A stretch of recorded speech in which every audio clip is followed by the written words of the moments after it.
বাংলা চলচ্চিত্রের কিংবদন্তি নায়ক সালমান শাহ। তার মৃত্যুর রহস্য আজও কোটি ভক্তের মনে বেদনার আগুন জ্বালিয়ে রেখেছে। এবার সেই হত্যা মামলার বিচার নিয়ে মুখ খুললেন বর্তমান সময়ের সুপারস্টার শাকিব খান।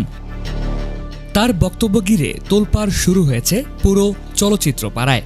সম্প্রতি মামলাটি আত্মহত্যা থেকে হত্যা মামলায় রূপ নেওয়ায় আবারও আলোচনা এসেছে এই ঘটনা। আর ঠিক এ সময় বাংলাদেশের সুপারস্টার শাকিব খান তার ভেরিফাইড ফেসবুক অ্যাকাউন্টের একটি পোস্টে লিখেন, সালমান ভাই ছিলেন আমাদের প্রজন্মের অনুপ্রেরণা। তিনি আত্মহত্যা করতে পারেন এটা কোনোভাবেই বিশ্বাস করা যায় না। আমি চাই এই মামলার সত্যটা পুরো জাতির সামনে আসুক। তার এই বক্তব্যের পর সামাজিক যোগাযোগ মাধ্যমে ব্যাপক আলোচনা শুরু হয়েছে। অনেকেই বলছেন শাকিব খানের এই বক্তব্যই প্রমাণ করে চলচ্চিত্র অঙ্গন এখনও সালমান শাহকে বিচারহীনতার প্রতীক হিসেবে দেখছেন। শাকিবের এই বক্তব্যের পর সালমান শাহর ভক্তরা তাকে ধন্যবাদ জানিয়েছেন এবং সোশ্যাল মিডিয়া লিখেছেন, শাকিব ভাই সত্য বলেছেন, আমরা চাই সালমান ভাইয়ের হত্যার ন্যায় বিচার হোক। অন্যদিকে চলচ্চিত্র বিশ্লেষকরা সালমান খানের হত্যার বিষয় নিয়ে মুখ খুলেছেন। চলুন বিস্তারিত দেখে আসে। এদিকে দেখেন আমাদের সালমান শাহ, আমার সিনেমার মানুষ, আহারে কোথায় পাই তাহারে। হ্যাঁ, একটা ছবির সম্পর্ক আমার সাথে, এই ঘর এই সংসার। আপনারা অনেকেই দেখছেন, আমার মনে হয় বাংলাদেশের এই যে যতগুলো চ্যানেল আছে সব চ্যানেলেই একবার না দুইবার না ভাই, আমার মনে হয় 50 বার চলছে এই পর্যন্ত। প্রত্যেকটা চ্যানেলে বহুবার চলছে এই ঘর এই সংসার। যারা দেখেন নাই তারা দেখবেন, হ্যাঁ, না দেখলে মিস করবেন।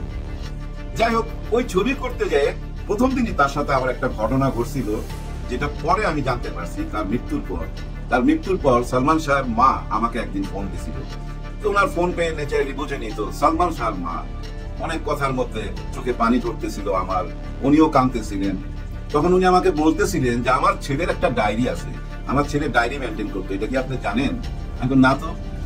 ডায়েরির একটা পাতায় লেখা আছে আপনার কথা। আমি তো অবাক হইলাম। আমি বললাম, কি লিখছে?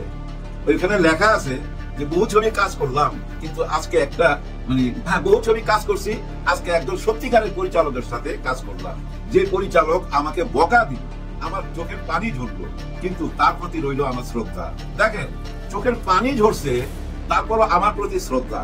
ওই ডায়েরিটা কিন্তু এখনো আছে, আমার মনে হয় পুলিশের কাছে আছে। যাই হোক, কেন ও চোখের পানি ঝরালো এই গল্পটা এর আগেও আমি করছি, যখন আমি সিনেমা নিয়ে কন্টেন্ট বানাইতাম তখন এই আলাপটা করছি। কিন্তু ইদানিং যারা আমাকে ফলো করেন ওনারা নিশ্চয়ই ওই কন্টেন্টটা দেখেন নাই, ওনাদের জন্য বলতেছি। সেদিন ছিল এই ঘর এই সংসার ছবির প্রথম শুটিং, আর এই শুটিংটা ছিল ওই যে ধানমন্ডির ওই সাইডে, জায়গাটার নাম ভুলে গেলাম, পিলখানার সাথে যেখানে গরুর চামড়া জমায় রাখে, খুব দুর্গন্ধ হয়, ওইখানে একটা বাড়িতে ওই শুটিংটা ছিল।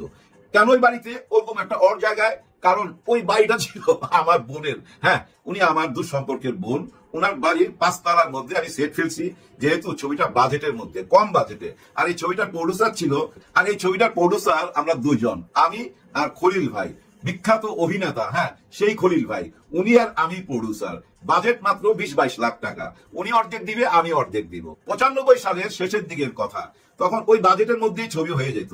আর আমার একটু সুযোগ সুবিধা বেশি ছিল, কারণ যেসব আর্টিস্ট আমার সঙ্গে কাজ করত ওরা অনেক সময় বাকিতে কাজ করত, কেউ অর্ধেক পেমেন্ট নিত, পরে অর্ধেক নিত। এই সম্পর্কটা আমার সাথে ছিল যতদিন সিনেমায় ছিলাম। হ্যাঁ ভাই, সবাই দোয়ায় খুব ভালো অবস্থায় ছিলাম। দেখেন না, সবাই আমাকে বলে মাস্টার মেকার। এই একটা কথার জন্য অনেক শিল্পী আমার প্রতি দুর্বল ছিল, আমার সাথে কাজ করতে চাইতো।